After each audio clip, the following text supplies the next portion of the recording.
終於見證歷史啦！中國經濟嘅第二顆心臟開始跳動啦！好多人仲喺度隔住免稅店裏邊嘅 LV 包包，到底比香港便宜幾多呢？有啲人仲喺度計算着去三亞買化妝品能夠慳下幾多張銀紙呢？如果你只係睇到呢啲嘢呢，咁我只能夠講，你將呢一盤國家級嘅大棋睇得太細啦，甚至可以講係完全睇偏啦。呢個係背後一場涉及萬億級別嘅資本流向、百萬級產業人口大遷徙嘅驚天變局。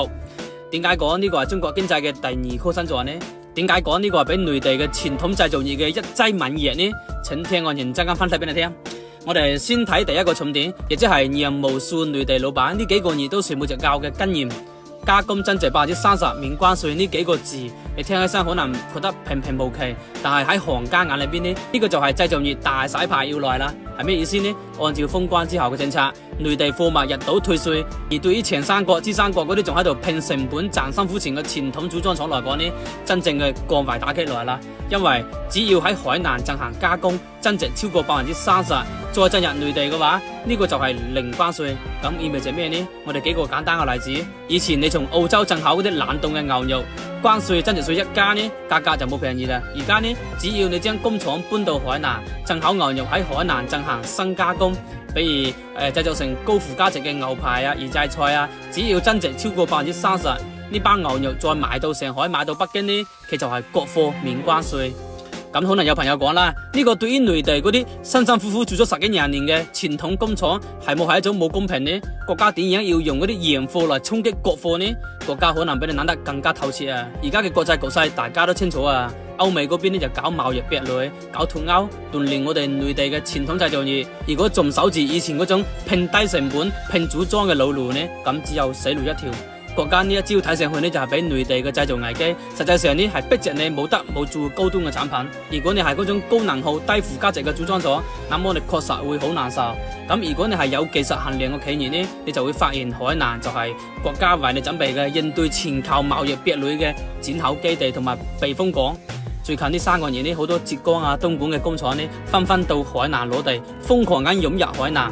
聰明嘅人呢都睇到風向啦。因為佢哋睇明白呢個不僅係成本嘅窪地，更加係中國製造業應對全球貿易壁壘嘅一個超級嘅轉口基地。如果你都係睇冇明白呢個加工增值30%背後嘅良苦用心，咁你可能真係要俾呢一輪產業大遷徙就甩下車啦。呢個仲未完喎，更加狠嘅喺後邊啊！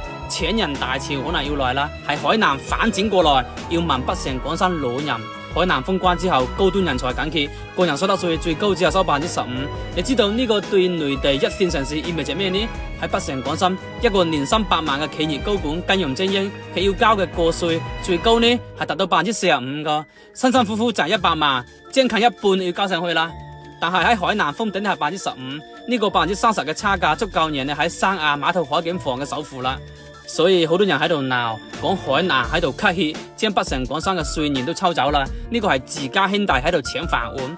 但係你往深啲諗呢，如果海南冇俾呢個優惠俾呢幫人去攞呢，咁佢哋就去新加坡啊，去迪拜啊，全世界低稅收嘅地方多的是啊。人才同埋資本呢對腳呢係識走噶，與其俾佢哋留喺國外呢，就不如將佢哋折付喺海南。呢個就係一場肉爛喺鑊裏邊嘅羊毛。國家用海南呢個稅收窪地呢，將原本可能流失到海外嘅金融大鱷、科技新貴，死死嘅留喺中國嘅版圖之內。呢個冇係請人，呢個分明就係戰略性嘅留人。喺呢個逆全球化嘅時代呢，留住高端嘅大腦，就係留住咗未來嘅火種。